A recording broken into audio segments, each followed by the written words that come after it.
Hello sir, good evening అండి. ఈయన మా ఫ్రెండ్ వెంకటేష్ గారని, చాలా మంచి వ్యక్తి. వాళ్ళ షాప్లో ఒక క్యాలెండర్ ఉంటుంది. క్యాలెండర్ చూస్తే ఏంటంటే ఎంత బాగుంటుంది అంటే, కలియుగ ప్రత్యక్ష దైవం వెంకటేశ్వర స్వామి. మీరు చూడొచ్చు ఇక్కడ కలియుగ వెంకటేశ్వర స్వామి యొక్క దేవస్థానము, అతని యొక్క విగ్రహం పెడతాడు. ఇంకోటి ఏంటంటే తల్లిదండ్రులే దేవుడు అని చెప్పే విధానం అంటే మనం ఆచరిస్తాము. కానీ అతను ఏంటంటే అతని షాపులో అందరికీ కూడా ఆ క్యాలెండర్ ఇస్తాడు. అతని సొంత ఖర్చుతో డబ్బుతో పెట్టుకున్నటువంటి క్యాలెండరు అతను ఒక 100-200 మందికి ఇచ్చాడు.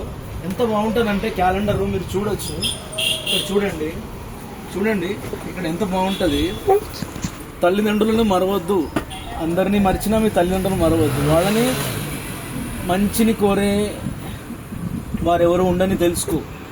నువ్వు పుట్టాలని రాళ్లకు పూజలు చేశారు వాళ్ళు, రాయి వారి హృదయాలను పక్కన చేయవద్దు. కొసరి గోరుముద్దలు నిన్ను పెంచారు వారు, నిన్ను అమృతం ఇచ్చిన వారిపైననే నువ్వు విషాన్ని విరచిమ్మవద్దు. ముద్దు మురిపాలతో నీ కోరికలు తీర్చేవారు ఆ ప్రేమమూర్తులు, కోరికలు నీవే నెరవేర్చాలని మరవద్దు. చాలా బాగుంటుందండి. 3 సార్లు భూప్రదక్షిణ చేస్తే ఎంత పుణ్యము, 3000 సార్లు కాశీ యాత్ర చేస్తే ఎంత పుణ్యము, తల్లిదండ్రులకు ప్రదక్షిణ చేసిన, పౌర నమస్కారం చేసిన, పాద నమస్కారం చేసిన, పాదసేవ చేసిన అంతకు రెట్టింపు పుణ్యం వస్తుంది. అంటే ఇతను చూడండి, చాలామంది ఇట్లా డబ్బులు ఖర్చు పెడతారు, కానీ ఇతను ఏంటంటే ప్రతి ఒక్క వ్యక్తికి మంచి చూడాలని చూస్తాడు. ఒక మంచి వ్యక్తి చూడండి, ఎందుకంటే ప్రతి ఒక్కరు చూడాల్సినటువంటి తల్లిదండ్రి మీద కూడా ఎంత భక్తి ఉండాలి. చాలా మంచిది. మొన్నే మా ఫాదర్ చనిపోయారు, కానీ బాధగా అనిపిస్తుంది. కాకపోతే ఏంటంటే ప్రతి ఒక్క వ్యక్తి బాగుండాలి. ఎవరైనా చనిపోయేది ఒకటి, కానీ ఆ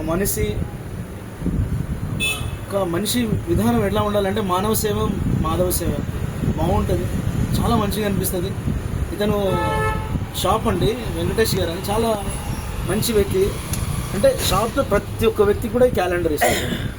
అంటే అతని యొక్క మంచితనం అనేది 10 మందికి మంచి చేయాలి, అతను బాగుండాలి, అందరూ బాగుండాలి, అందులో మనం ఉండాలి. అటువంటి మంచి మనస్తత్వం గల వ్యక్తి. Thank you.